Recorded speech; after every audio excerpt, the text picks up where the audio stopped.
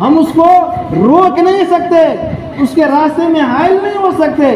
جیسے کہ مثال کے طور پہ اللہ نے سورج کا کام لگا دیا ہے کہ مشرق یعنی پورب سے نکلنا ہے اور پچھم میں جا کر ڈوبنا ہے، تو ہم لوگ طاقت لگا سکتے ہیں کہ نہیں پورب سے نہیں نکلنے دیں گے اور پچھم سے اس کو نکالیں گے؟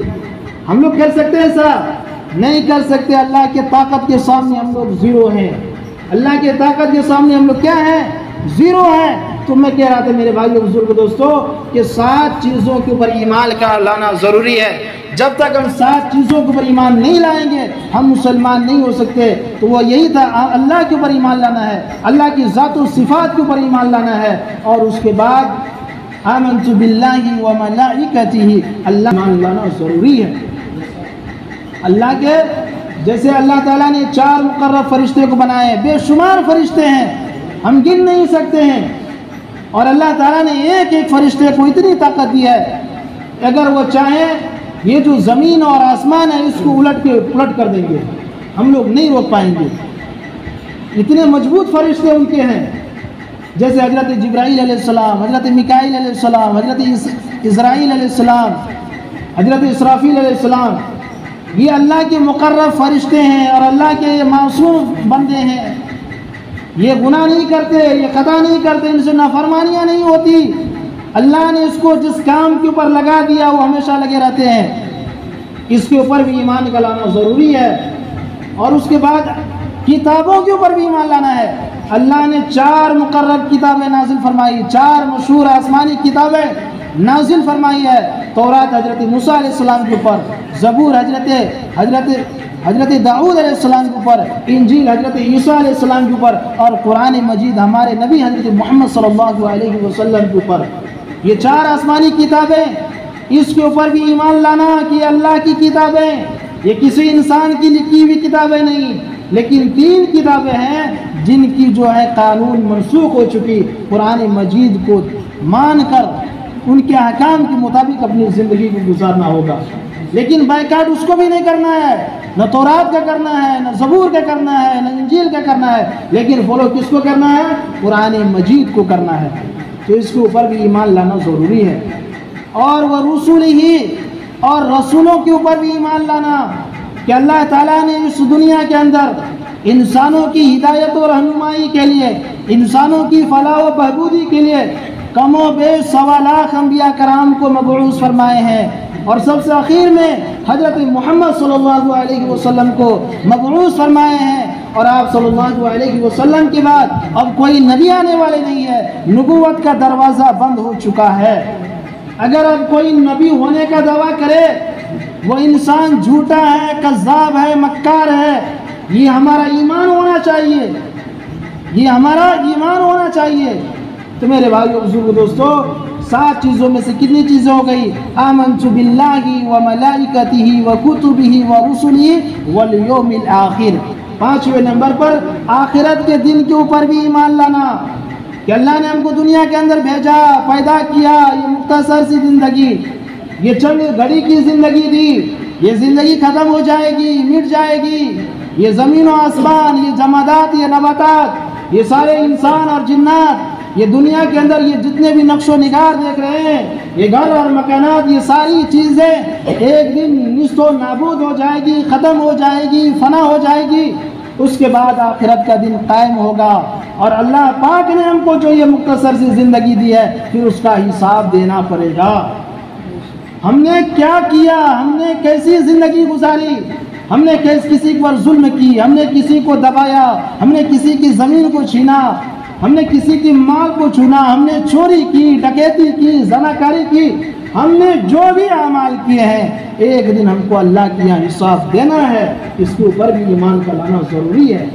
بہت سارے ایسے بھی لوگ ہیں، بہت سارے ایسے بھی لوگ ہیں، اور مسلمان میں بھی بہت سارے کچھ ایسے ہیں جو یہ کہتے ہیں کہ مرنے کے بعد کیسے زندہ ہوں گے؟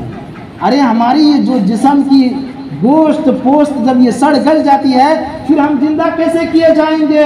میرے بھائیو بزرگ دوستو، مسئلہ ہمارے جسم کا نہیں، مسئلہ روح کا ہے۔ ہم یہاں جتنے بیٹھے ہوئے ہیں ابھی سارے تندرست ہیں، اگر ہم میں سے کسی کی موت آ جائے، موت آنے کے بعد ہی یہ اتنا اچھا بہترین جسم ہے، تندرست ہے، لیکن موت آنے کے بعد ہی اس کو قبرستان کے اندر ڈال دیا جائے گا۔